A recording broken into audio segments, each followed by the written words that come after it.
Opening bell of the NFL Stock Exchange podcast after a long hiatus. It was like 7 days, but it feels like it was forever. I am Trevor Sikkema. That is Connor Rogers. We are back in front of the mic and the camera for you guys. Say we missed you. We missed you. Right before I hit record on this podcast, Connor and I were chit-chatting a little bit, and Connor was like, dude, I was on vacation and I genuinely missed the podcast. And I felt the exact same way, man. There were times when I was like, you know what? I could go for some talking football right now. And buddy, I'm glad to be back in front of the microphone with you. First of all, how was your vacation, my friend? You did a little northern trip, so I want to hear about it. How was it? It was great. I think Vermont is truly one of the most underrated states in the entire country. Beautiful trip, great beer, great mountains, so much to do, good food and coffee. It was awesome, man. But there is no other way to start the show other than congratulating you and Alyssa for getting engaged on your vacation. I think you made the most of the NFL Stock Exchange week off. If anyone was upset that we took a week off, Trevor has come back an engaged man. So the comment section, please congratulate him and Alyssa. I am so happy for you guys. That made my week, honestly, even better. When I saw that post, it was awesome, dude. And we're going to have a lot of fun today because we are doing the under 25 draft. So kicking off with an engagement, we're doing the under 25 draft. I have a question of the day that you are going to absolutely love, man. I am so excited to be back right now. Dude, first of all, thank you. Thank you so much. And to everybody out there who listens to the podcast, who responded to my tweet or reached out to me, DM'd me already saying congratulations. Thank you guys so much. It really means the world. All I can say is I am very happy that my stress level is a lot lower with the ring on her finger and no longer in my pocket, because I will tell the story of kind of how that went in. Nothing went wrong. I think everything went fine, but I had the ring in my pocket for a couple of days, and it's just like my eye. It's just like you're putting your hand in your pocket. What if I lose my pants? Like, it's dude, it scary.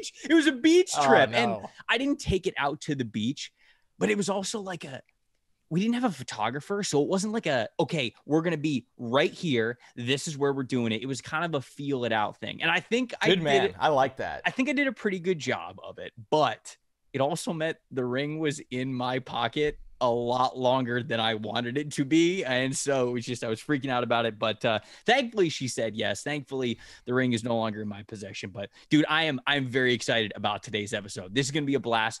We are drafting against each other. Yes.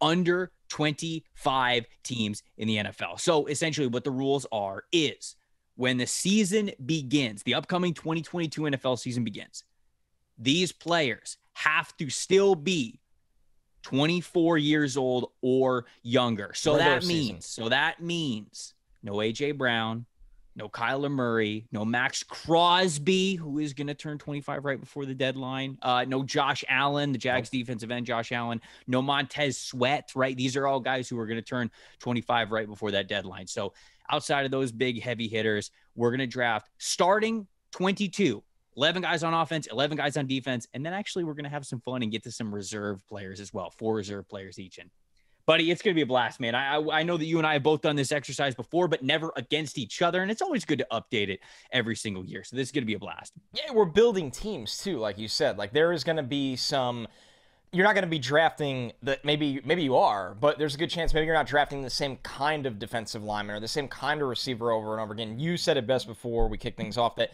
you're pitting these teams against each other. You're picturing them playing against each other in a real game. So there's actually, besides the fact you're going through all the talent, and this exercise was incredible to do before the show, we were both saying, it's going to be really cool to visualize it after as well to see these teams matched up. So I want to get to your question of the day, but before I do, got to talk to you about our friends over at Manscaped, who have the greatest ad copies in the world.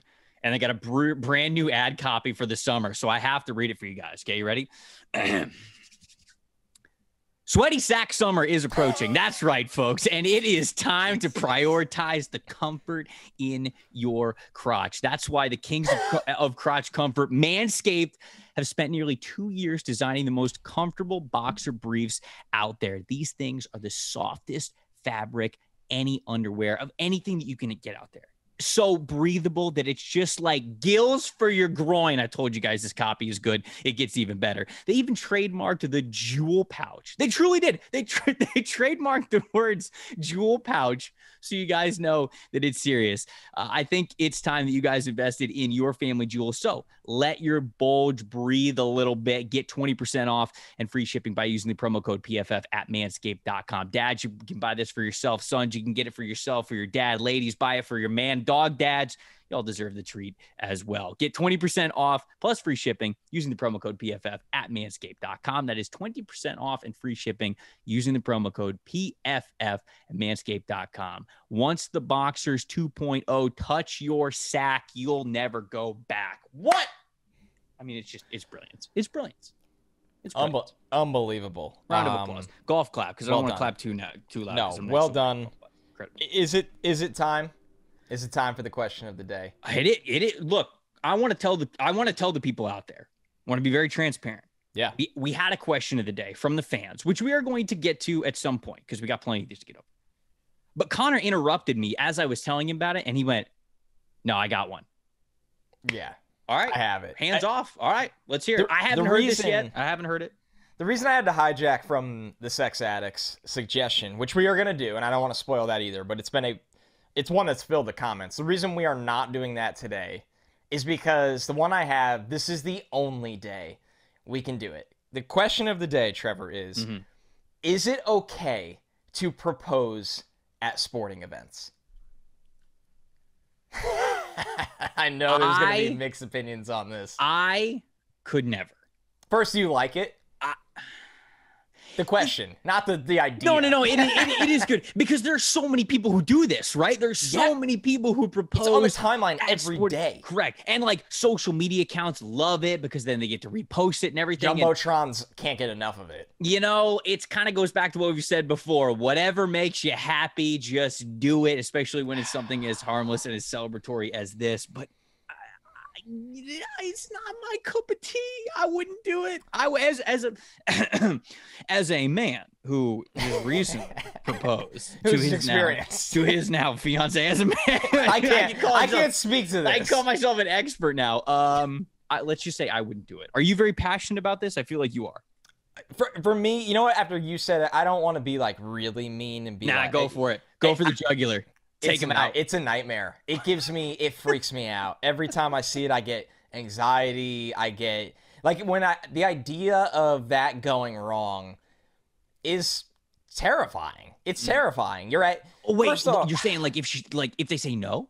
Well, yeah. Number one, if they say no, there's so many things that can go wrong even beyond that. What if it's a big game and the team that you both root for, because I hope both of you root for the team if you're doing it at the game. Right. They lose, and then part of your memory is yeah, we got engaged, but they got knocked out of the playoffs, or we were on the Jumbotron. Okay, I think it's hard for me to sign off on this one because maybe I don't understand couples that are as passionate about it. Here's an example. Me and my girlfriend are huge Mets fans. We watch every game together. I could not fathom proposing to her at Citi Field. I couldn't even... She's a giant Mets fan. And I think she'd be like, are you kidding? Here? And the Jumbotron thing is not for everyone. It'd be the equivalent of throwing a home run ball back. She'd throw the ring back at you. That's what she might do. No, it's a tough sell for me, personally. And I'm sure there's going to be maybe there's some people that listen that have done that. If that makes you happy, that's okay. But I think it's tough, man. You're right, man. There's a lot of logistics here. If anybody in the comments either has done this themselves or knows somebody who has done it, I would love to hear from you because, if you're doing it at a hockey game, can you do it at a playoff game? There's already a lot of emotion. What about the metal detectors? Are you doing it in between? I'm serious. Does it go off? It's logistic. No, I don't think it does. Okay. I don't think it does. Because if you're wearing a necklace or something or ring, normal rings on your finger, on other fingers, I don't think it goes off. But imagine if it did. And you just blew it. Hey, what's in your pocket? And you look at the security guy and he looks at you and he's like, what's in your pocket? and you're like, I can't tell you. And then, your girlfriend's next to you, and they're like, well, you have to tell me, because what if it's a weapon? Right. And then next thing you know, you're on the ground, you're in cuffs, and then you're getting, Or you're on the ground proposing at the metal detector, not in the stadium, because you have no other choice. I know this might be a stupid scenario. Some people are like, it would never go off. No, but I'm just saying, there's a lot of issues. There's a lot of issues. It's a no for me. All right, so I'm generally not a fan, but if that is what is going to make the two of you most happy and make a great story, good for you. Good for you. I couldn't do it. Obviously, Connor could not do it. We would love to hear from you guys again. Whether you have done this before, whether a friend of yours, family member has done this before or not, or just if you have opinions on us, let us know.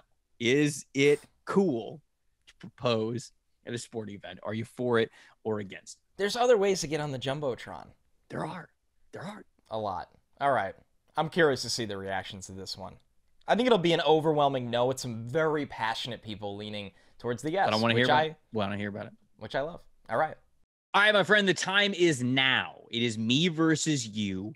Snake draft style. Assembling the best offense and defense we can with players that will be under the age of 25 by the time the 2022 NFL regular season rolls around. Now, as we said at the beginning, the way that we want to judge whose team is better here is it's going to be my team versus your team at the end of it. Now, I guess when we get towards the end of the draft, maybe we can get a little bit of a specialist and see where somebody might be a little bit weaker, maybe get the advantage on you there. But essentially, this is just an exercise for us to recognize, shout out everything, some of the best young players in the game, and put a little friendly competition on the line too. So as it is a snake draft, my friend, do you want to go first, have the first crack at these players, or do you want to be the 2-3 going back to back? How do you want to start this draft? You're giving me the choice. You are in a giving mood. A ring to Alyssa, first pick if I want it on the draft. Here we go. I will take the first pick. Okay. I'll have you go with the 2-3. Okay. And this thing, man. There are so many mini conversations layered in this. As I know you built your draft sheet, I built my draft sheet, and there's times where I'm like, oh man, better attack that position while you can, certain things. And I think you know what I'm going to do here, number one overall. I'm going to take Justin Herbert. You son of a gun! That's why I couldn't believe you offered me the first pick. I thought you were going to do like a random drawing, or... I thought you'd be tempted. No. I thought you'd be tempted somewhere else. Yeah, so I'll explain the other two ideas I had that I think you can argue here.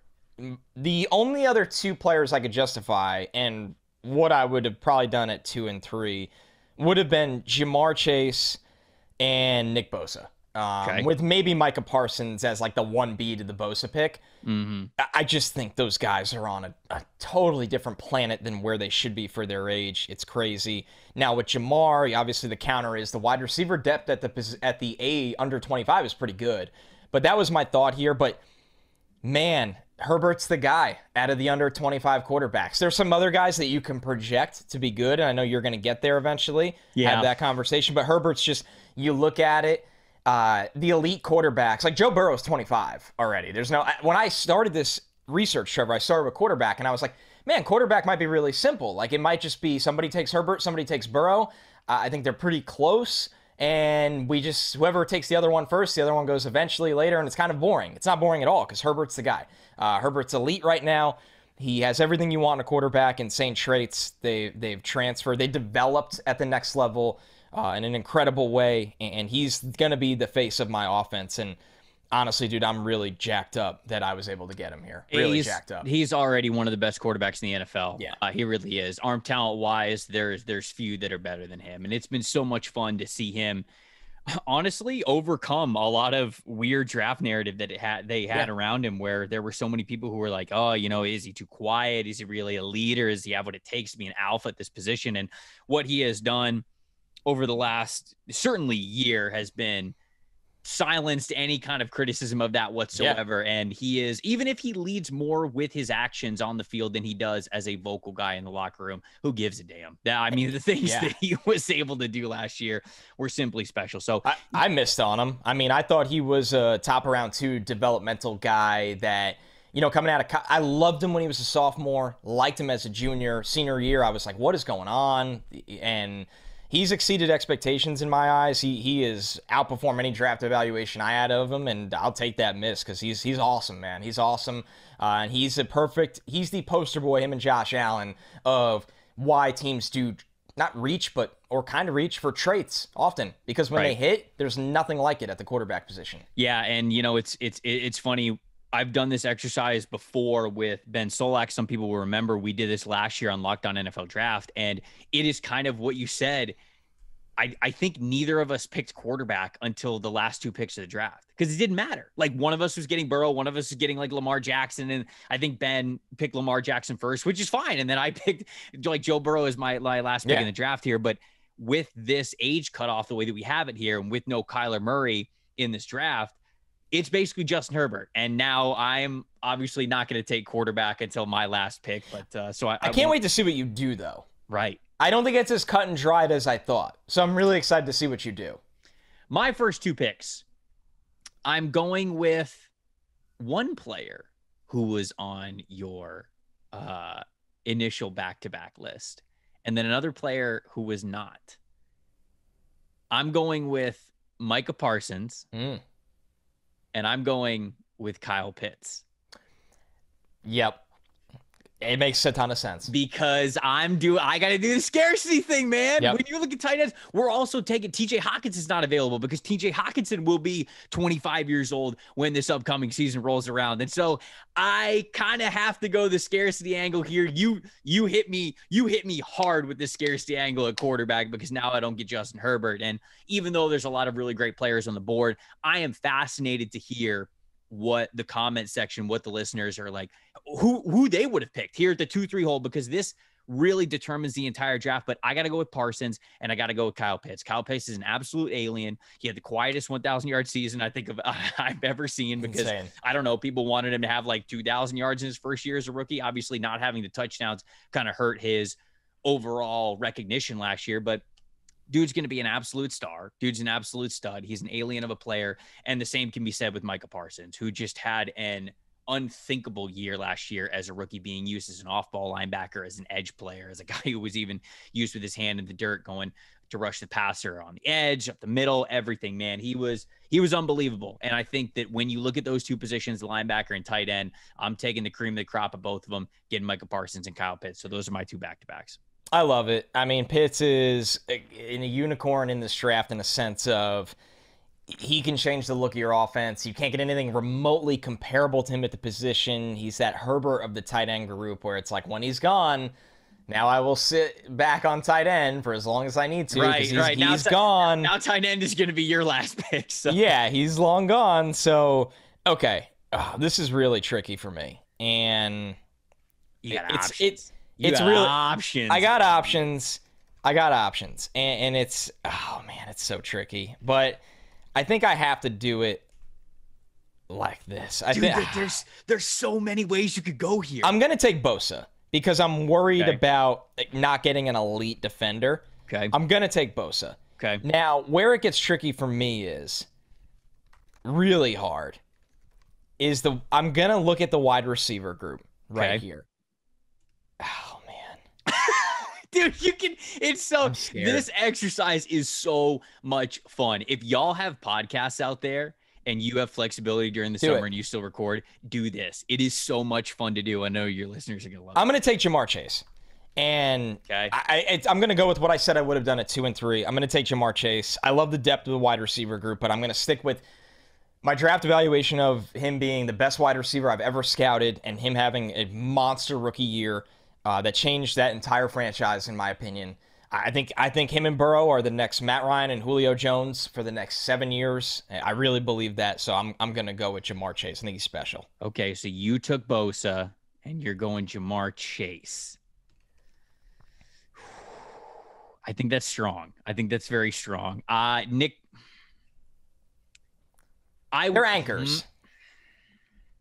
There's so many ways you could go in this. It's fun. It's so much fun. I was about to say very confidently that Nick Bosa would have been one of my next two picks here. And I think he would have, but maybe not, man. I'm looking at a couple of other areas, and the direction that I'm going to go now with my back-to-backs, I think, especially with Bosa off the board, is going to be a little bit different. But I'd even be tempted to go this direction before him. But I mean, like, let's just talk about it.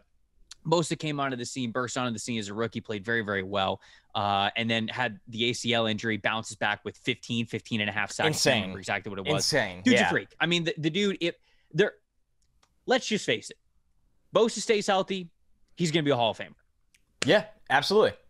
And like it's wild that I know people are probably yelling at me saying, then why didn't you just pick a Hall of Famer at the 2 to 3 spot? Well, I've got a little bit different of a strategy. I'm trying to build the full team here, but look, there's no doubt about it. He is so unbelievable what he does, the size, speed, bend, overall athleticism, the hand usage, the violence, man, the understanding of the pass rush plan, how to beat people to the inside, the outside. Bosa has absolutely all of it. And then Ja'Marr Chase, look, I thought Ja'Marr Chase was a very, very good prospect as a wide receiver. I didn't have him wide receiver 1. I had Jalen Waddle wide receiver 1. And that's because when I watched Ja'Marr Chase in college, I went, okay, he had an unbelievable year with Burrow as his quarterback, throwing him pinpoint accuracy passes, with him being primarily a guy who wins off the line of scrimmage, who I don't think is an uber athlete. Like, I don't think he's just crazy athlete. And I was like, how much is that going to translate to the next level over what I know is going to translate to the next level, which is Jalen Waddle's speed, which is truly world-class. Ja'Marr Chase shut me up. I mean, it happens. I watched that Bengals-Chiefs game in person because PFF's headquarters in Cincinnati. Sometimes you get tickets to this game. I was able to go with a couple of buddies from PFF to that game. And that was the game that Ja'Marr Chase had, what was it, 235 yards and 3 touchdowns or something? Yeah, very Julio game. It was one of the most unbelievable performances I've ever seen because every single person in the stadium knew where the ball was going. Kansas City couldn't stop it. Yep. And that just goes to show you how good Ja'Marr Chase is. Well, as for my next 2 picks here, I'm going to go offensive line. I'm going to go back-to-back offensive tackles. Wow. I'm going to go Tristan Wirfs and Rashawn Slater. I love it, man. I got to do it. I'm building through the big boys. I got to get these so dudes. Good. They're incredible, man. What Tristan Wirfs has been able to do over the last 2 years to set himself up as not just one of the best young offensive tackles in the game, not just one of the best right tackles in the game, one of the best offensive linemen in the game already, Tristan Wirfs. Now, I know that's high praise, but he has played up to that kind of caliber, man. He's got to have that continued success, but he has shown that this level of football is exactly where he belongs. And the same thing can be said with Rashawn Slater. Incredible season last year as a rookie at left tackle for the Los Angeles Chargers, blocking for Justin Herbert. And you got to remember this about Rashawn Slater too. This guy didn't play football his final year. He opted out. He was one of the opt-outs that we saw from the COVID-adjusted season. So he completely opted out, didn't play football for an entire year. And he comes on and he steps in right away, plays left tackle day 1 for the Los Angeles Chargers and plays unbelievably well. So I got to set up my bookend offensive tackles there, especially with you taking Nick Bosa. I got to get somebody to block him. So I'm going to go Tristan Wirfs and Rashawn Slater. I love the strategy. I was really thinking I would get one of those guys. And, you know, there was a part of me that was like, do I go back-to-back? Because one can play the left side, the other can play the right side, and this is true team building. Is there a part of me that can take both of them back-to-back swing? You had the cojones to do it. Had to do it. And it's a great move. It's a great move. It's bookends on each side for whoever your quarterback is going to be. So it's smart. So, okay, I'm kind of ecstatic right now because I get to pair Ja'Marr Chase with Justin Jefferson. Yeah, it's insane. That was where I was, by the way, while I was freaking out last time. I didn't know whether to take Chase or Jefferson. Yeah. I have them both. So Justin Herbert is now throwing to Ja'Marr Chase and Justin Jefferson in my offense. We have no offensive line protecting them. We're going to get there maybe in a little bit. This is where we'll get there. We'll get there eventually. It's the meme of the Joe Burrow meme. The Sewell and Ja'Marr Chase meme. So it just, and the way it was recreated 8,000 times. Well, because if Ja'Marr Chase had a good game, then the football would be complete at the end of the game. And if Ja'Marr Chase had a bad game, then it was so just good. Joe Burrow on his ass. It's so good. All right, so I'm going to go a little, this might surprise some people here, but I'm going to take A.J. Terrell. I think that. Oh, damn. Okay, Yeah, you're doing this to me. I'm going to take A.J. Terrell because I'm looking at my defense right now, and I'm excited about Nick Bosa up front, but I'm a little worried how I'm going to build the back end of it. So I'd like to get just a true number one corner, a guy that I think it's a shame that, he's played on a bad Atlanta team, that a lot of people don't realize how good A.J. Terrell is. I mean, I would say last year he was a top 3 corner in the NFL. And this dude, he was awesome, man. Yeah, he was awesome. This dude is not even 24 years old yet. I think when he enters his prime, he's going to be every bit as good as Jalen Ramsey. He's awesome. So I get a true number one corner here to at least get some kind of cornerstone on the back end of my defense. And, after him, I thought the corner group was kind of interesting. There's a lot of guys I like, but I think the pool evened out a little bit. I thought he was the clear-cut, far and away guy in that group. This is good, man. I'll just let you know, I would have absolutely taken A.J. Terrell next. Wow.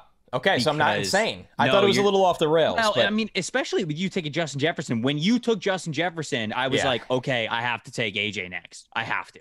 Because there are other good corners, which I will hopefully get to cover your receivers. But he's the most established. That one, he had an unbelievable year, kind of solidified himself as a guy who has the potential to play as a top 5 guy.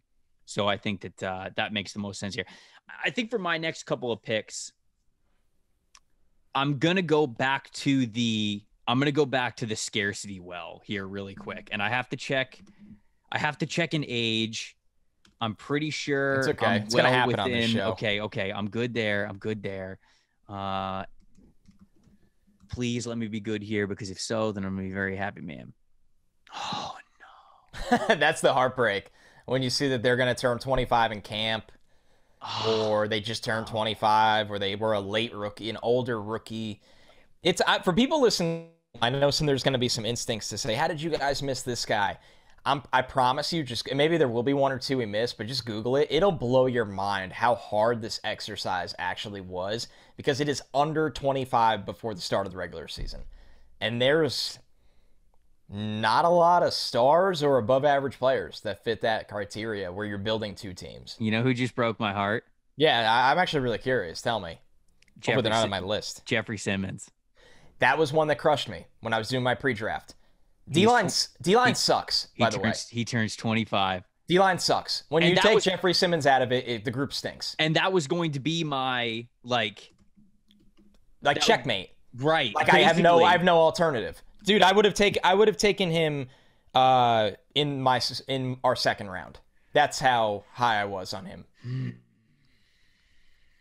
It's bad. It's not a bad group that we're going to take, but it's going to look a lot different than the other groups. It's definitely.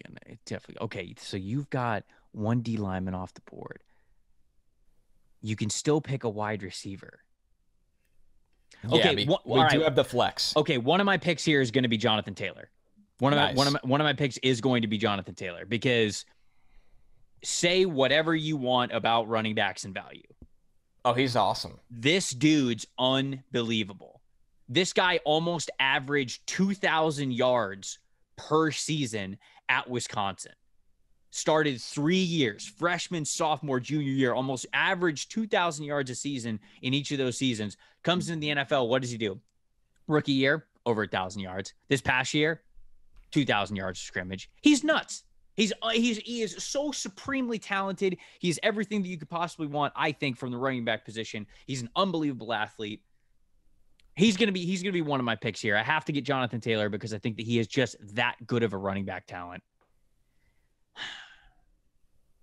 I can't.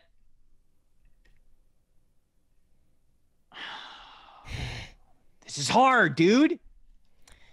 Yeah, it's a brutal exercise. Because you're trying to CeeDee Lamb. I have to do it. CeeDee Lamb, okay. I have to do it. I have to do it. Because if I had to physically look at your roster, having Jamar Chase, Justin Jefferson, and CeeDee Lamb with A.J. Terrell as your number one corner, I would have thrown up. I would have pressed start on the controller. I would have hit end rage, app, restart. Rage. We would have restarted. So I have to go with CeeDee Lamb here as my wide receiver one, along with Jonathan Taylor. Yeah, it's tough.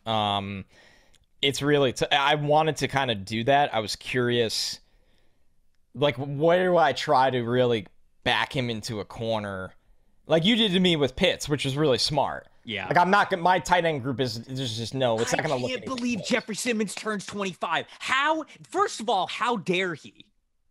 It's crazy. How can Jeffrey Simmons have the audacity to turn 25 this summer? Yeah, that hurt you there. So you took Taylor and Lamb. Stuff. I did. I mean, your offense looks a lot different with those two. Yeah. You got two awesome tackles. Now you have JT running behind them. All right.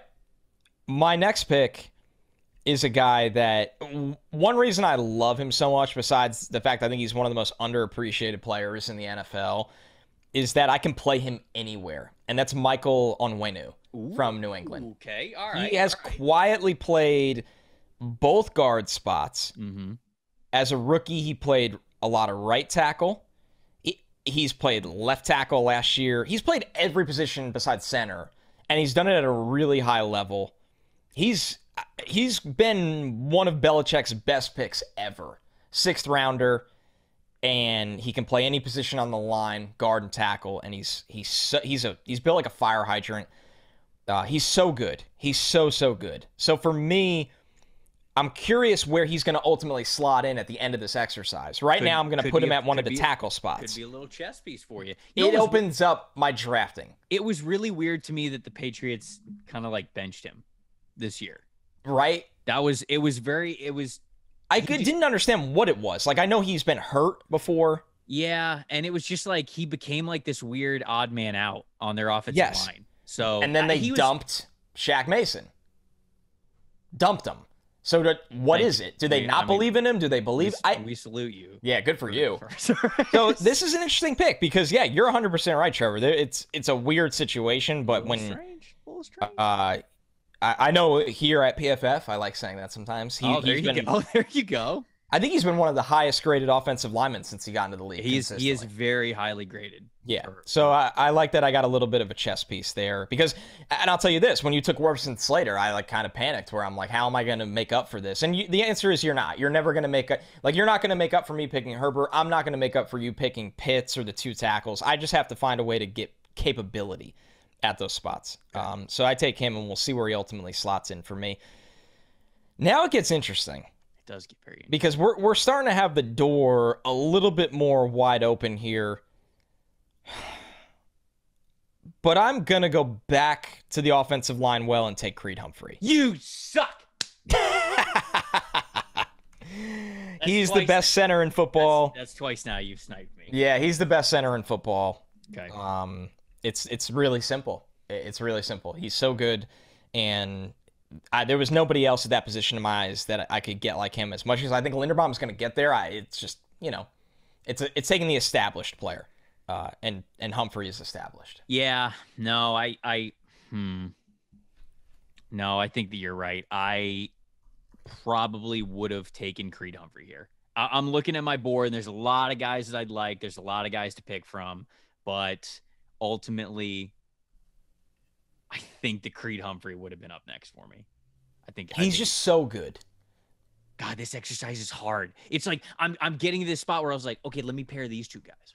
Ooh, but who's Connor going to take? And then I scroll down. That's what I think all the time. I scroll down a little bit on my big board. I'm like, wait a minute. What if I take these 2 guys instead? Then who's he going to take? So this is all right. This is a fun exercise. We're already very deep into this bad boy. Got to read a quick little ad for you guys. The NFL Stock Exchange podcast is brought to you by our friends over at Cash App. Cash App is the easiest way to send, spend, and save your money. You can send or request money from your friends when they owe you dinner, drinks, literally anything. Besides just sending money back and forth, with Cash App, you can also invest in stocks with as little as $1 to buy, sell Bitcoin too. Well, you can't get Bitcoin for $1, but you know what we're saying. You can invest stocks for $1. Bitcoin probably costs you a little bit more, even in this economy. In this economy? Cash App also lets you design your own debit card completely free to spend money anywhere you like. Cash App will laser print it and mail it straight to you, all for free. And the card comes with free discounts at your favorite places that you can identify as boosters. Sign up for the Cash App today. Use the referral code TOUCHDOWN, all caps TOUCHDOWN, which gives you $15 if you are a new user. That's promo code touchdown. 15 free dollars when you sign up over at Cash App. All right. Back on the clock, buddy. You know what? You mentioned it. Defensive line. It's not ideal. It's not super deep. So let me check the ages. Hold on. Age check, folks. Let me make sure. He's going to be disappointed again, whoever he's thinking of. No. We're good to go on that one. Good to go on that one. Hold on. All right, we're good to go on this one too. All right, I'm going to take your boy. I'm going to go Quinnen Williams. I'm going to go Dexter Lawrence. Back-to-back defense. Good picks. I had them both right on the top of my board for that group. Yeah, I had to do it because it gets thin. It's gross. It gets thin. Yeah, it's gross. Very thin. Dexter Lawrence, one of the best nose tackles, especially if you consider his age, one of the best young nose tackles in the game, man. I think he's got a lot of flexibility.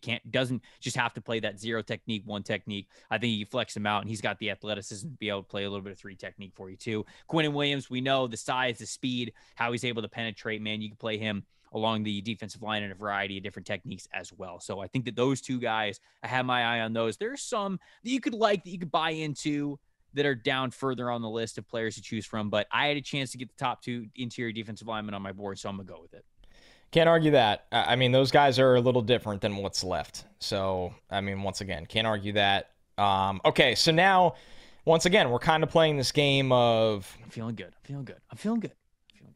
I'm pumping myself up. I got to give myself a pep talk right now because this is such a stressful exercise. It is. So I'm going to take Ike Ekwonu here, and... I had a fear that you would take him and play him on the interior. Okay. So I had to do it here. If people are thinking I'm reaching here, you could have really kind of went full checkmate on me. I was wondering if we were going to get a rookie in this draft. Yeah, me too. Yeah, I'm going to go. I mean, Icky was my best player in the last draft. You loved him, so it makes total sense. Yeah, I think he's awesome. You can kind of see the identity of my offensive line I'm building where we're beefy. We're going to have a little bit of pass pro. We're not going to be perfect in pass pro, but we're so beefy. We're going to be able to run the ball. These are my kind of guys. So beefy. So Ekwonu, off the board. Love him. Man, this is where the door is just so wide open. It is. Now, where you go here will heavily determine, I think, where I absolutely attack. If you haven't noticed yet, I love pairing things. Yes. It's the way to do it. This is how I draft in Madden. This is how I drafted fantasy football. Make a strength a strength. I go for all outs. I bring my team an identity immediately. So I'm very curious to see where you go with this pick. Yeah, make a strength a strength. I'm torn between 2 players right now, and it's just really tough because it's one of those that neither pick is sexy at all, but it's also like, man, can't really go wrong here either. I'm going to take Antoine Winfield at safety, which is such a dagger to Trevor. The safety group is... My son! The safety group is not very promising in terms of established players. There's so many projecting players. Yeah. He's the guy. He's so established. There's one other guy that I had written down that I think is not him, but close enough where you take him and you feel good about him. But I kind of want to solve each level of the defense here, and now that I got Bosa, AJ Terrell, and Antoine Winfield on the back end there with Bosa up front, at least it's looking like a capable unit. Yep. Mm-hmm.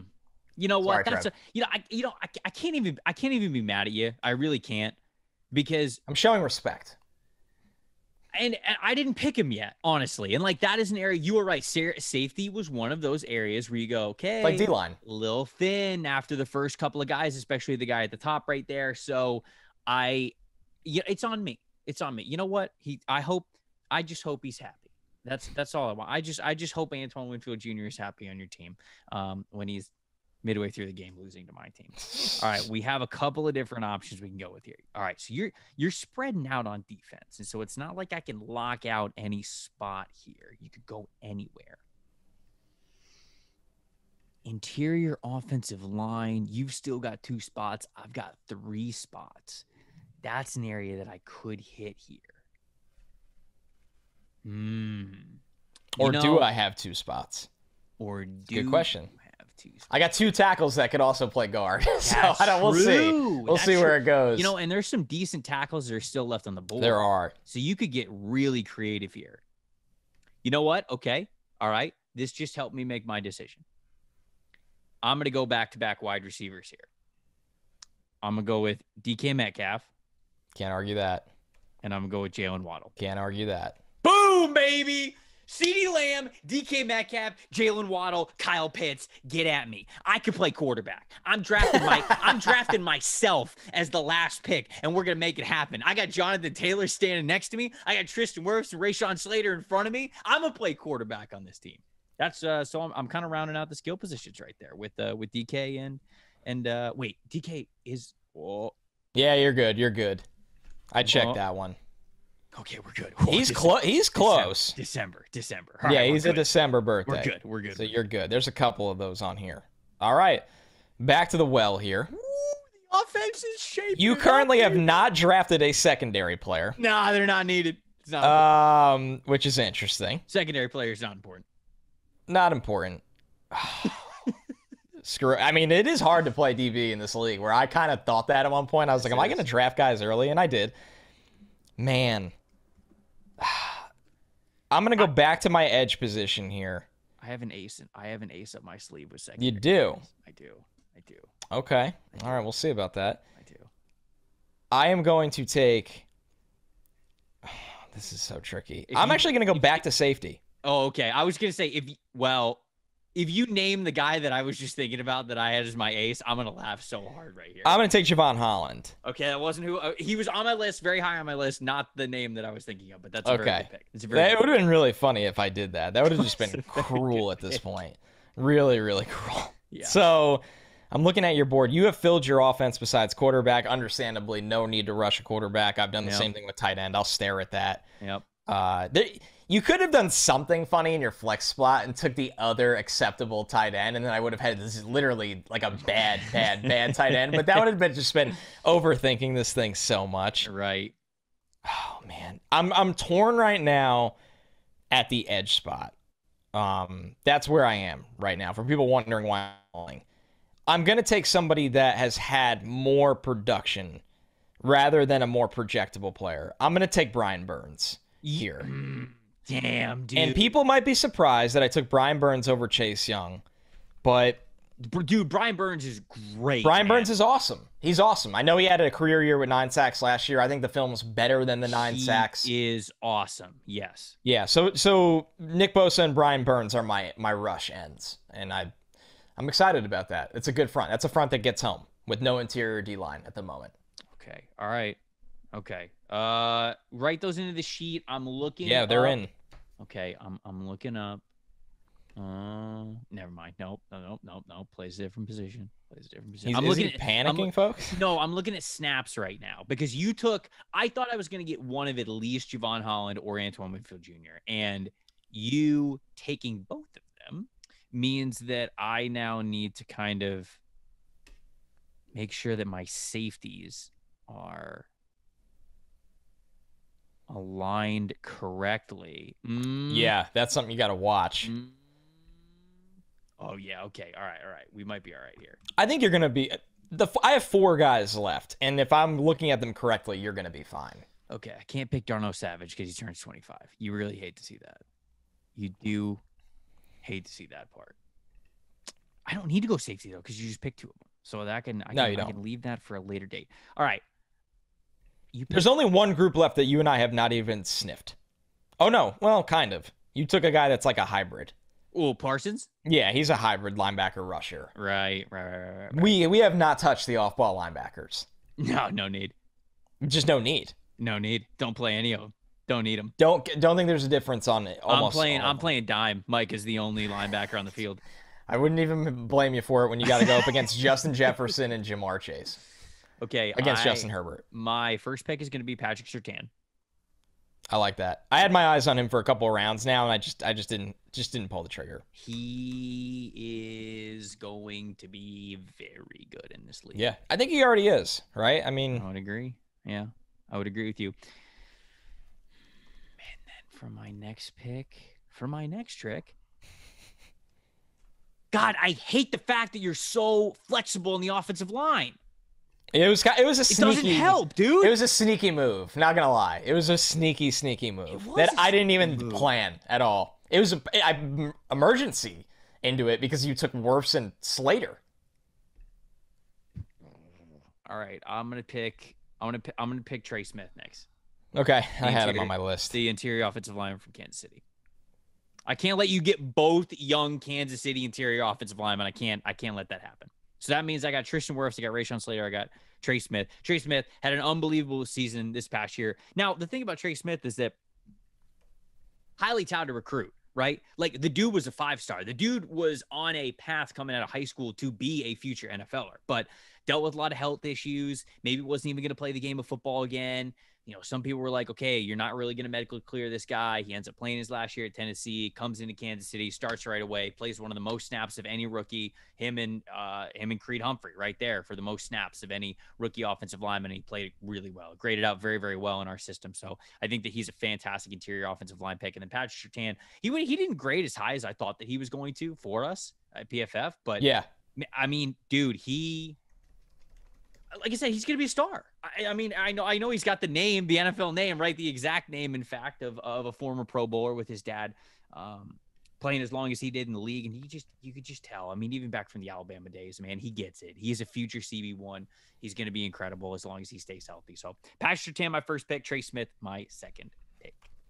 Can't argue with those at all. We're kind of just, now we're in the phase of like kind of looking for starters here, looking for guys that might not be the star names you're used to hearing over and over again. All right, so Surtain was a guy I definitely would have taken here. So I like that pick a lot for you. I think he's the one that when you watch the film of the young corners, besides Terrell, who's from a different draft class, he was very consistent last year. And now it's a little bit more open-ended. There's a couple interesting guys still in the corner group. There. I am going to kind of surprise you here and build a really weird front. I'm going to take Chase Young here. And you're doing it to me. The reason why I think I could do that here is we have the hybrid spot of D-line linebacker, and I'm going to move Brian Burns to that, who I know the best aspect of his game is rushing, but I think he's athletic enough that we can ask him to do a lot of different things. So Bosa and Chase Young reunited as, true pass rushers up front, Brian Burns. But the problem is now we are really, really light up there. So I'm going to take Jordan Davis and put him right in the middle of everyone. I didn't even think of that. Yeah. So now I feel good that I can play a little lighter. You capitalized the V in Davis. I saw you. Yeah. Davis. Jordan Davis. Davis. So this matches my beef theme. Jordan Davis in the middle. I do have two rookies on the roster, which is, you don't want to get too ahead of yourself, but there were two of the higher floor guys I evaluated in this draft in Ickey and Jordan Davis. I know exactly what they're good at, and this was a thin D-line group. I was hoping I'd get one of Dexter Lawrence or Quinnen Williams for my D-line. I have a depth guy in mind that hopefully I get an opportunity to mix into the rotation when we go to the reserve section, but I'm going to roll the dice and take Jordan Davis to play up with those three rushers. All right, I'm going to take a page out of your book here. Wait, now I gotta hold on. Wait. Hold on. I'm gonna take a page out of your book, but I'm just not sure which book it's gonna be yet. You gotta give me like 10 seconds. No worries. You have all the time in the world here as we start to round out our rosters, because the spots we waited on are gonna go really quick here at the end. I've waited a really long time, obviously, on tight end. Trevor waited on quarterback, running back for me. So I think the people listening that have kept that in track, it's going to be pretty obvious who we're taking there. Where is Trevor at right now? Dude, the brain. Are you melting? No, the brain is turning, dude. The brain is turning. Okay. I'm going to take Mekhi Becton to play guard. Wow. Okay. I did not know if that was a name we'd hear today. I'm going to take Mekhi Becton to play guard. He's 20. He's young enough, right? Mekhi Becton, yeah, he's young enough. Mekhi Becton and Trey Smith on the same offensive line. Right. Just absolute. Truly hilarious. I'm just putting an absolute hurting on people. I think they train together too. It's just it makes it really fun. And then I'm going to pick I'm gonna pick Eric McCoy as my center because I need to pick a good I need to pick a good center, and Landon Dickerson is still here. He could be an option. I'm gonna go with McCoy because so you McCoy passed on Linderbaum. Yeah, I did. Yeah, I did pass on Tyler Linderbaum. I felt really weird about picking a player who hasn't even played yet. It's tough. It's really tough. I try not to make a habit of it. I'm not gonna do that. So yep. I'm gonna pick Becton instead. I'm gonna go Mekhi Becton as one of my offensive. He didn't play last year either. So okay, all right, fair. We believe, Connor. We believe. We believe he's going to be good, and he's going to be better. I freaking hope so. So I'm going to go Mekhi Becton, and then I'm going to go Eric McCoy to round out my offensive line. Okay. Looking at my defense again, I'm going to go... This one is such a weird one because I'm so mixed, but I think it fits the spot. I'm going to go with Trevon Diggs at corner here. Nice. The feast or famine I can live with on my secondary because I have Terrell on the other side. So Diggs is going to get targeted in this defense. Winfield and Holland playing behind him. It's a good group. It's a really good group. Diggs is a sneaky 23 years old, a really young player. So I'm pretty happy. For a guy that doesn't traditionally value secondary very highly all the time, I really like this group. I really like those 4 players, and I'm excited about them. So Terrell and Diggs on the outside. All right. I'm probably going to stick with defense here. It's tricky. It's really, really tricky. There's so many different directions I want to go right now. You know what? What? I'm gonna get a little crazy here. Look, that we are at the portion of the draft where you can get crazy, where you are encouraged to get a little crazy. I just picked Mekhi Becton for God's sake. I think I lied, honestly. I don't think I'm getting that crazy. I think I'm just gonna take Devin White at linebacker. Oh man. Maybe I'll get crazy next round. There's just no need to right now. I'm going to take Devin White, who ironically, and I want to know your thoughts on this, Trevor, I think is a little overrated sometimes, but he's still really good for his age. No, I think he's a good player. He's incredibly overrated. Okay. Look, I didn't know if that was fair or not. After they won the Super Bowl, people were talking about Devin White being a top 5 linebacker in That's the NFL. Where I'm like, you're high. I think Devin is incredibly talented, and it's so funny because whatever I say about Devin White, people on both sides will think that I'm wrong. People on both sides of Devin White being incredibly elite or Devin White being absolute trash will tell me I'm wrong. Yeah, and I'm not. I wanted to clarify that. I didn't think I got highway robbery there. I took him because I think he's maybe the best combination of promising and established of the linebacker group that is not great in this group. So that's why they went. Me and Trevor, we each have one off-ball linebacker right now. Yep. So one off-ball linebacker. Okay, so I don't have to pick a corner. Is there anywhere else we overlap? I guess linebacker, because we both need at least one more of those. Yeah, if you feel strongly about a guy in that group. I don't. Hold on, I'm aggressively typing, which I'm sure you guys can hear because I type like the loudest. I slam on the keys as well. Dude, it's awful. I'm terrible. You ever pop a key off? That's how hard you type. I've done that before. You ever pop a key off? Pop a key off? I don't know why. I don't, like I'm a Bostoner while I'm wearing a Rangers hat. Okay, all right. Are you ready for these next 2 picks? Yeah, let's do it. For these next 2 picks. Well, I probably am. The board's pretty underwhelming. At linebacker, we're going Jeremiah Owusu-Koramoah. Nice pick. Okay. Thought about it. All right. So we've got Parsons and Owusu-Koramoah, okay? Nickel corner, Chauncey Gardner-Johnson. Wow, sneaky one on the H. That was my ace. That was my ace, baby. Didn't have him on my board. And that's and I love him. I was so high on him in that draft that year. He fell so far. He's been really good. Wow, good pick. Did not have him. Dude, that was my ace. I told you that was my ace. I told you I had an ace, and I figured that you weren't going to think about him. Connor and I were texting earlier today, and I was like, hey, like I can create kind of like a pool of names, or we could both just individually do our own. It was more fun this way. And maybe forget a player, and there's one. That's the moment. That's the moment that I wanted right there. It was good. It was really good. All right, so I'm going to go back to linebacker just because for anyone wondering like why I've ignored positions much better players. Trevor's filled out his roster, so I could just sit on those. Right. So we don't have any overlaps now.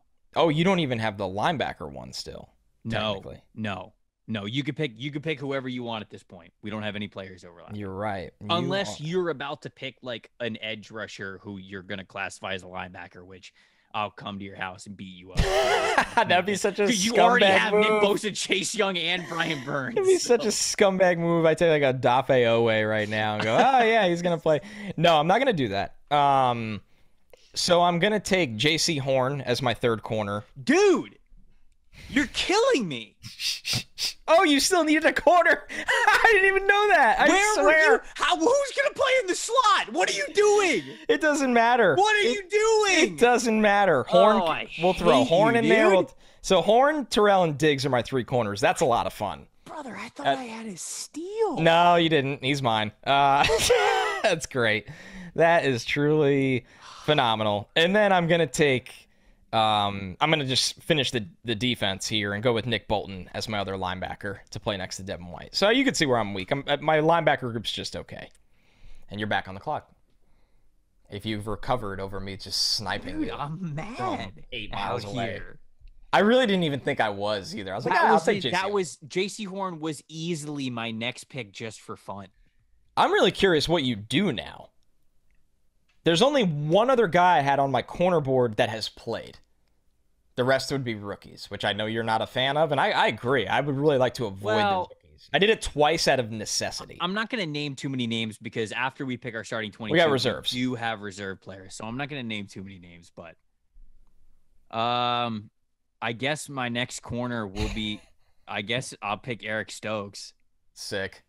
No, he's fine. No. I think Eric Stokes is good. I'm literally heartbroken over here.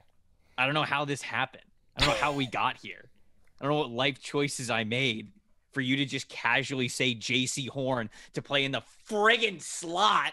Well, I could slide Winfield down there too. That's another reason. Or Holland. Holland's played in the slot too. I have the most interchangeable defense known to man, with no run-stuffing tackles besides Jordan Davis, who's never played it down in the NFL. Okay. I guess against a run-heavy team. A team with no quarterback and Jonathan Taylor. My next pick is Xavier McKinney. Xavier McKinney. I like him a lot. Play my free safety spot. I like him a lot. All right, so I moved. Man, with all due respect to Xavier McKinney, who I absolutely love, I really do. You're but pissed. I'm drained right now. With all due respect, I'm pissed. With all due respect. So I moved Onwenu to interior offensive lineman after I drafted him as a flex tackle because I'm going to take Penei Sewell in that spot. Yeah. I really like projecting him forward. I know he had ups and downs as a rookie, but he was also moved around a lot more than I would have liked. I think Sewell's going to be a really, really good player in this league. So, mind you, there is some projection in these picks. They're under 25 years old. Not every guy's an established star in 2 years. So I like Sewell at the tackle spot for me. Pretty excited about that pick. And then I'll make this easy. At running back, I'm taking Najee Harris. You took Jonathan Taylor, so the other guy for me was Najee Harris. Yeah. Now we still have some. I'm kind of intrigued to talk about this a little bit more once we get past the reserves, because there's a lot of running backs that could have been on the board, but that you might pick him as a playmaker. I'm not really sure. For my other safety spot, there's a couple of different options I can go here. I think I'm going to go Jeremy Chin though, because I liked him better when he was playing safety and could come down as more of like a box player.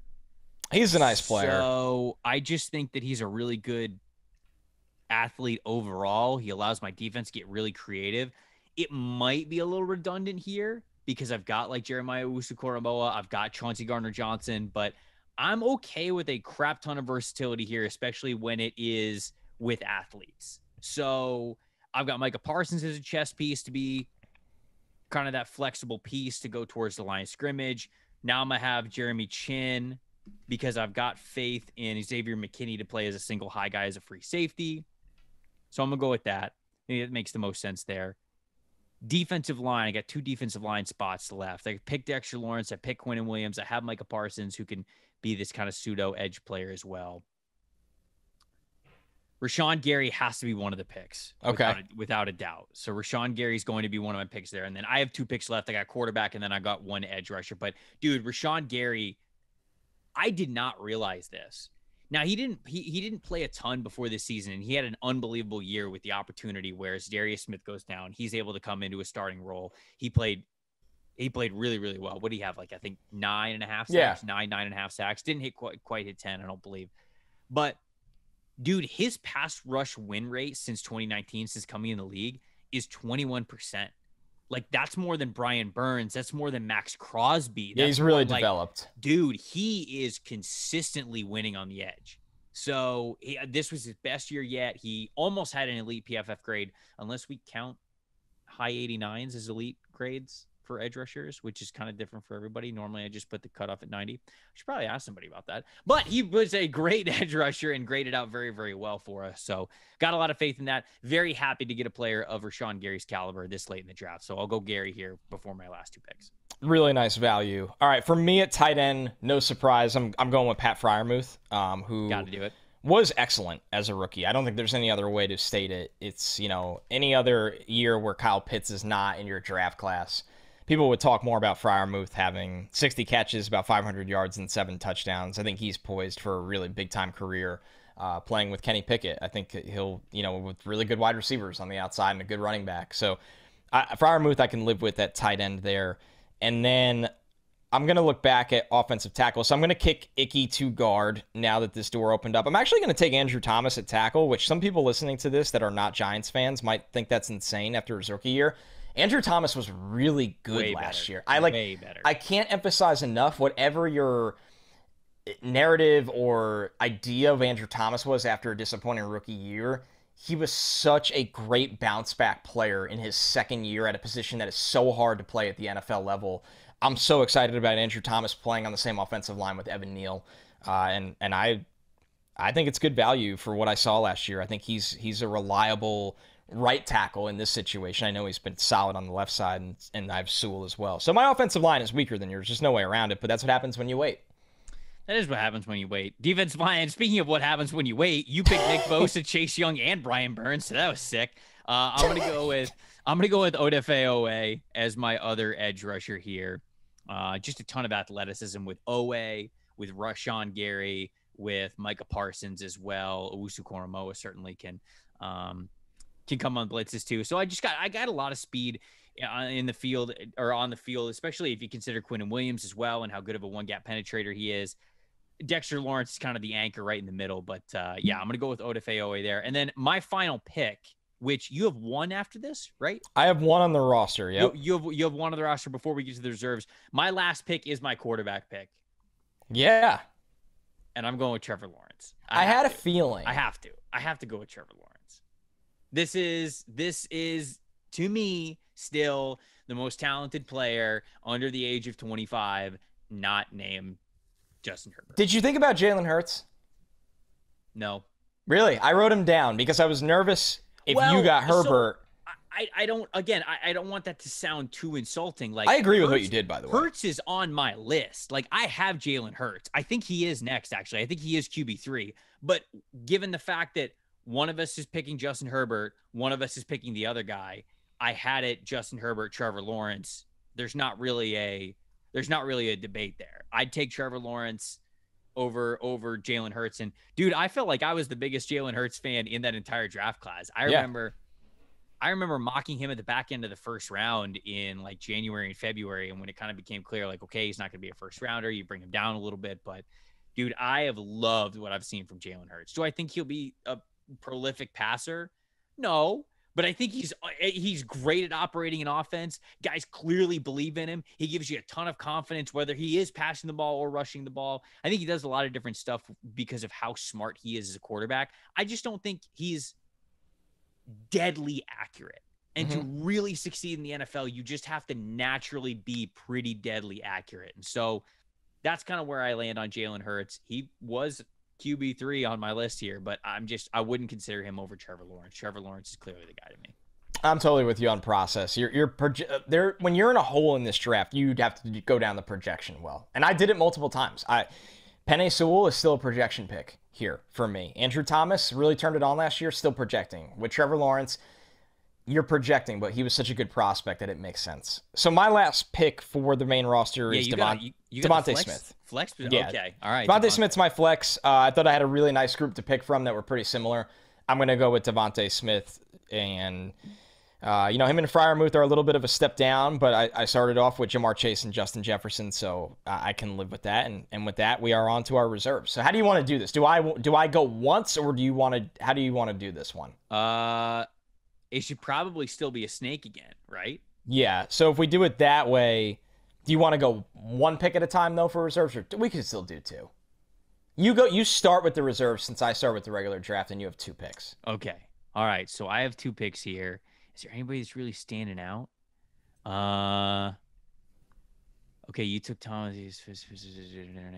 Okay, so I'm gonna pick as my offensive line reserve. I'm gonna take Jedrick Wills. I have to. Even if you look at Jedrick Wills and go, okay, he's got versatility at the offensive tackle spots. Do you think he can be able to play guard? I don't care. He's a damn good offensive lineman. He's by far the best one that's still left. And so I'll go Jedrick Wills here as my reserve offensive lineman. Okay, and you still have a second pick. Oh, so I'm going back to back here. You can go. You can go back to back here. It's fair. It's only fair. Oh, because I'm an idiot. I get what you're saying. Snaking. Yeah, we're snaking. Okay, so you got the one. All right, so now I get to go back to back. Correct. I'm real brilliant sometimes. You're doing great. You're doing terrific. For me, I'm gonna go. I was torn here. I'm gonna go with T. Higgins. Nice. Man, your wide receivers are good. Yeah, he was gonna be my flex, but I went with Devontae Smith. I'm going to go with T. Higgins as my skill guy. And then it gets kind of tricky because it's not really pretty, to be honest with you. But I'm going to go. This was the depth defensive lineman I hinted at earlier in the show that I was really hoping I can get. I'm going to go with Christian Barmore. Okay. I was wondering if he was going to get picked. Barmore quietly was a really, really good player as a rookie. And the big-time player we expected from Alabama that never had that great final season. He had a good college football playoff. He's developed nicely under New England. I like Barmore as my depth box player here. Okay, so you got Barmore there. And we needed the help up front because all we have is Jordan Davis. Okay, so then, I'm gonna take a risk here on my it's reserves on my coverage player. I'm gonna go with Jeffrey Okudah. I like the ceiling idea. I'm gonna have some faith in Jeffrey Okudah because you already sniped me, you son of a. On getting J.C. Horn. And so I like what I have with Patrick Surtain, Eric Stokes, and Chauncey Gardner-Johnson. But if you give me Okudah as well that I'm throwing into that mix, coming back from the Achilles injury, former number 3 overall pick, was the top corner in his class when he was coming out. I really do believe that. Struggled with the confidence early on. Played well before he got hurt with the Achilles, but I'm going to have faith in that. The ceiling is there for him. So I got to go with Jeffrey Okudah as my pick there. And then I might as well just go skill player. I'm going with Rashad Bateman. I think that this is going to be a massive season. So Noah Monra. Rashad Bateman. I mean, if you are asking me, look, Amon-Ra St. Brown had an unreal, what was it, last month? You're right. It was a monster last second half of the year. Incredible second half of the season. And I think he's a really good slot receiver. I'd take Rashad Bateman 10 out of 10. Sorry. I had him ranked a lot higher, so you're not looking at somebody who's going to bark back at you right now. And I think that Rashad Bateman is in for a major season this upcoming year. I think it's going to be his coming out party in a major way. So I'm going to go Rashad Bateman as my skill player.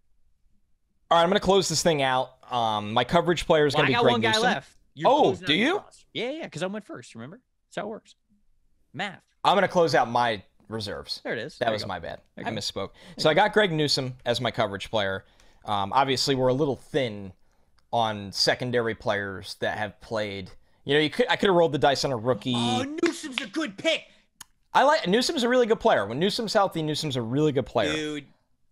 I did well at corner. I will say I did really well at corner. That's the one that I didn't think of. And then all offensive line, you took Wills, who I almost drafted as a starter. So I'm gonna draft another classic Connor flex guy who's played. He's only played guard in the NFL, but he was a really good tackle in college. I'm going to go to Elijah Vera Tucker from the good old New York Jets. AVT was awesome as a rookie. I know the Jets stink, so most of you listening haven't watched him play. He was freaking awesome. Very well justified as a top 20 pick and somebody that I think is going to be a Pro Bowl guard in the future. So I'm actually really happy with my reserves. I think all 4 of these guys are going to be high-level starters. I almost picked Elijah Vera Tucker over Mekhi Becton. I'm sure that people listening to the podcast are probably screaming at me, telling me that I should have picked him over Mekhi Becton. But I can't. Look, folks, you can't teach girth.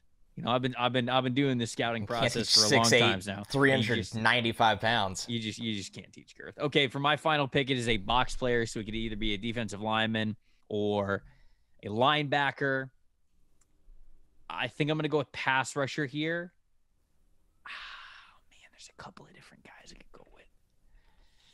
I'm going to go with a little bit of a homer pick and a guy who I think is going to have an incredible season. Not an incredible season. I just think he's going to have a really great season. I'm going to go with Joe Tryon-Shoyinka, the pass rusher down in Tampa. No Jason Pierre-Paul. Jason Pierre-Paul no longer on the roster. I think that this is going to be a big year for him to be able to step into a starting role and play really, really well. He has played really well in flashes over the last couple of years. Shaq Barrett on one side, obviously.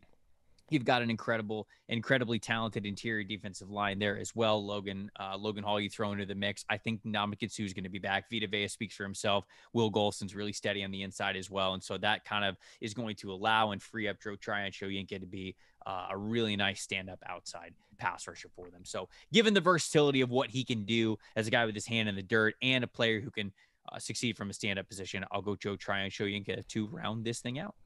Fun exercise, man. I mean, truly. I'm really excited to see the discourse, the conversation around our rosters. And you want to list yours off? Go ahead. Yeah, I'll read mine, then you read yours. All right, so my quarterback is Justin Herbert. My running back is Najee Harris. My wide receivers are Jamar Chase and Justin Jefferson, with Devontae Smith as my flex player.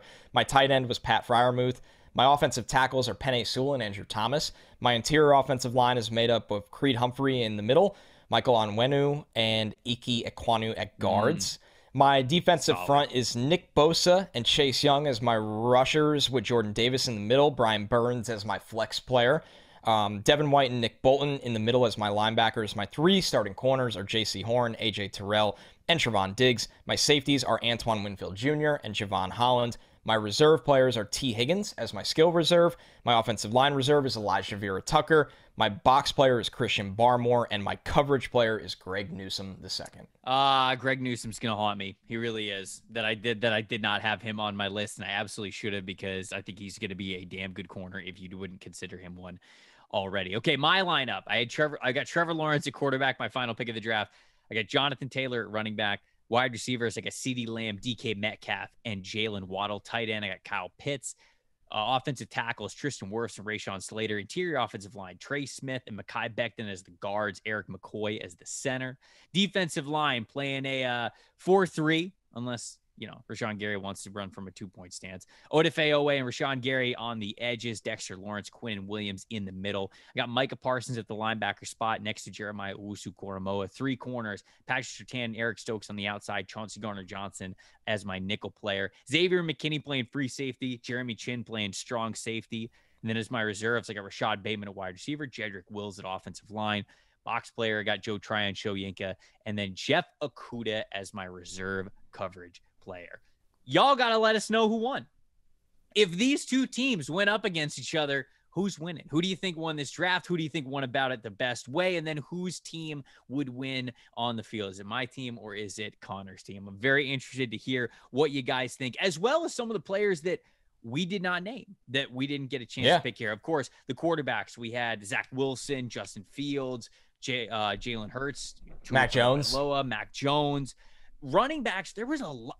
Now, I didn't think either of us were going to double up on running backs, and I figured that Jonathan Taylor and Najee Harris were going to be the top 2 guys, but like Javonte Williams, Josh Jacobs, David I didn't think of Javonte, another projectable guy. Right. Yeah. J.K. Dobbins, Antonio Gibson. Like, there were a lot of good players. Wide receivers, we still had Darnell Mooney. We had Amon-Ra St. Brown, Michael Pittman Jr., Rondale Moore, Jerry Jeudy, a lot of those guys. Offensive tackle, I think we cleaned that group. We cleaned up. We pretty much cleaned that group up. Edge rushers, Josh Uche, Kwity Paye, Jalen Phillips. Again, we pretty much got a lot of the really good guys there. Ed Oliver and Derek Brown are the only interior defensive linemen that I had on my list that we did not pick. Linebackers, nobody picked Jordan Brooks. I thought somebody was going to last guy on my list. Jordan Brooks had a pretty good year. Tremaine Edmonds, I also wanted to shout out, is somehow, some way still not 25 years old. Nuts. 20 years old when he was drafted. Dude's been playing for forever. Corners, Jalen Johnson's still on the board. Sean Murphy-Bunting, Asante Samuel. Do you have anybody else in that group? Those are the only three that I had. No, left. corner thinned out really quick and scared me. That's why I told you I don't really value the position that way, and clearly the way I drafted, I did. I really put a premium on it. Cam Curl and Jordan Fuller, the only two safeties. Did you say Amani Hooker for defensive backs? No, I didn't, and I should have. You're right. He should be on the list. I think Amani Hooker's a really nice safety too. Yep. And that's it. There we go, brother. That was good fun, stuff, man. That was good. Stuff. That was. Don't propose at sports games. Okay. Well, hopefully it makes you happy. Hopefully I don't have to, because Trevor's already done. I'm not doing that again. But yeah, let us know who wins. Let us know in the comments what you think of the sporting event proposals, whether you're for it, whether you're against it, whether you think that we should shut the hell up. Tell us whose teams won. Okay. Of course, in the comment section as well. We've got our summer schedule built out, but we'd love to hear from you guys too. Yeah. If there's a mock draft Monday format or just a fun show format, you'd love to hear from us. We're all ears. The schedule is very flexible, folks. We can get to all kinds of stuff. Speaking of which, summer scouting is right around the corner, baby. We are getting right to it. Hopefully you guys enjoyed this episode. This was the NFL Stock Exchange. I'm Trevor. That's Connor. We'll see you guys on Thursday.